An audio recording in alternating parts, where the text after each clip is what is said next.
Welcome, thank you for clicking on the video. This is going to be my first Champions League fantasy football video. I'm just going to do an overview of my team.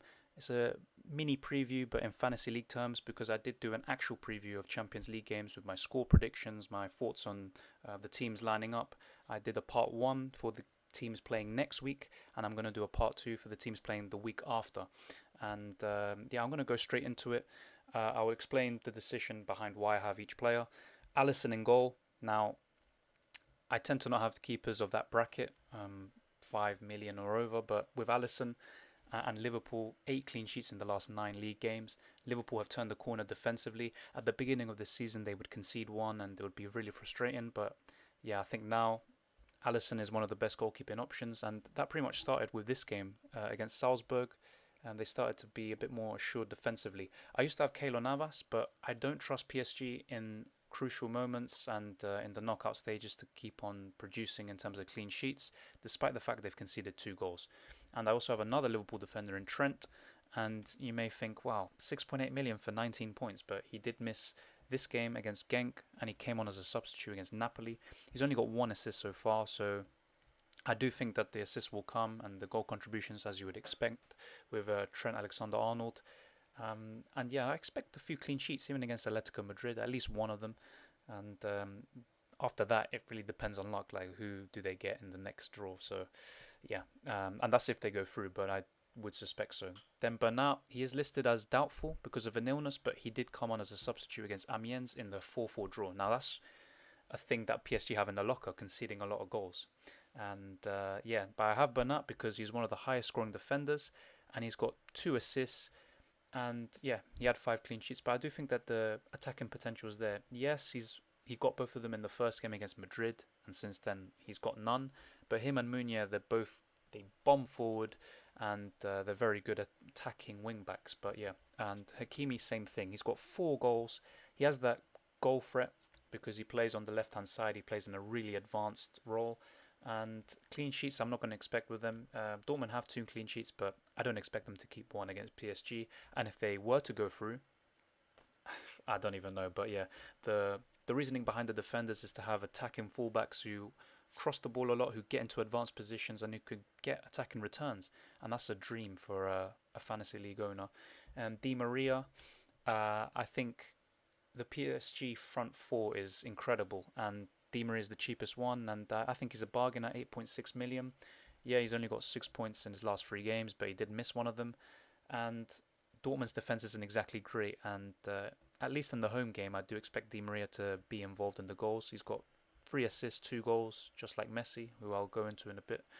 And yeah, with Di Maria, he can be a wizard, and I think, yeah, sometimes he misses easy chances, but great cross of the ball, great dribbler, and he can produce that magic that PSG need. Then you have Forsberg. I do think he's one of the best options at that price bracket, 6.5 million. He'll kind of be my 3rd, 4th midfielder in a way. And you look at his returns in the last 3 games, and I think he could be crucial for Leipzig. He's got 3 goals and 1 assist, same as Werner does. And yeah, I think against Tottenham across both legs he can do the business. So yeah, Forsberg. I keep on clicking on and off, but yeah, 2% owned. That's a big thing with effective ownership. Then you have Son. Look at these returns, 30 points across 2 games, but you have to bear in mind the opposition. Both games against Red Star Belgrade, and they won 5-0 and 4-0, and that was even under Pochettino. And yeah, in general, they're probably the worst team in the competition, or were. But Son, I think he's the best Tottenham option. He's on penalties, and he's in really advanced positions. He will come from the left, drifting into the centre, or he'll play up front, depending on if Mora plays up front. But I suspect he'll play up front and Bergwijn will play on the left. But yeah, we'll have to wait and see what Mourinho does. And then with Salah, he's the best Liverpool option in my opinion.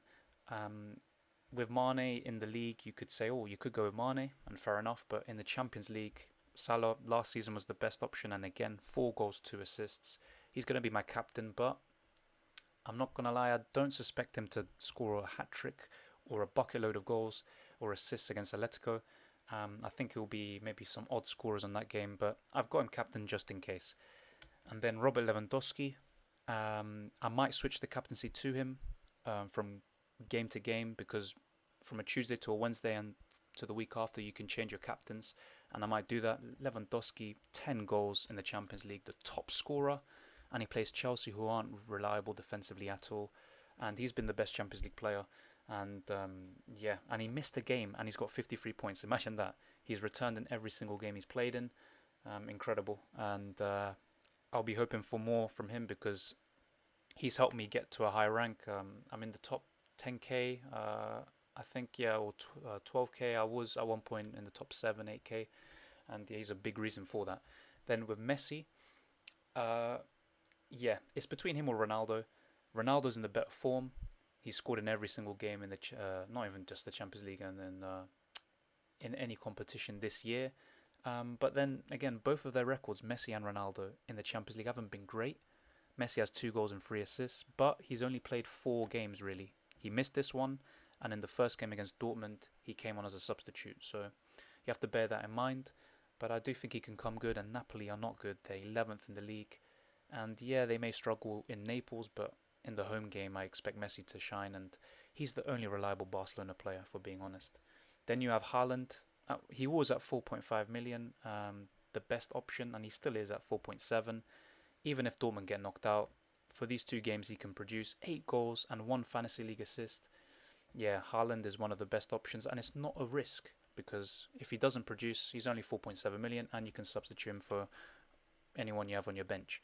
And in my case, I've got Meret to come on for Alisson if, let's say, Alisson doesn't do well, which I'd be surprised with. Meret is one of the best producing goalkeepers in terms of points, but that was all under Ancelotti, and I don't expect any clean sheets against Barcelona, despite the fact that Barca have been very shaky. And yeah, with Meret, I'm not really expecting much, but he's a good backup keeper and he plays. Tossart is actually a really good option. I would consider him if I were you. He's a defensive midfielder, and look, these balls recovered stat gives you a lot of points. 14 points he's got from them, and he's even got 1 assist, which is a bonus as he's a DM. And he can come off the bench and get you 5, 4, 6 points, which can put you up the ranks. Then you have Pavard, and he's a good option. He plays right back and centre back. He's got 2 assists, which is quite surprising. 3 clean sheets for Bayern. I think they can keep one against Chelsea. And they said Kun. I don't know why I'm thinking of Aguero, but yeah, Pavard I think is a good option. But yeah, from Bayern, I'm not really sure about them long term in the future defensively, but Pavard is a good option, I think. Then you have Alexandro. He's got 2 assists and he's missed the last 2 games. Juventus only have 1 clean sheet with Alexandro playing, but they did keep 2 clean sheets in Alexandro's absence, and I think he's a good option. And he has that attacking potential. Juventus are a really inconsistent team, though. You would expect them to do better sometimes, but they've still done well in the Champions League, 5 wins and a draw.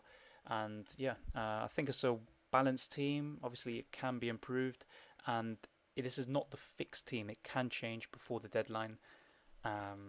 So yeah, this is just what I think will be the best performing team possible that I can afford. Let me know what yours are in the comments below, and good luck, because this is mainly down to luck and some good judgment and patience. But yeah, good luck to you all. Hopefully you do well, and I'll see you in the next video.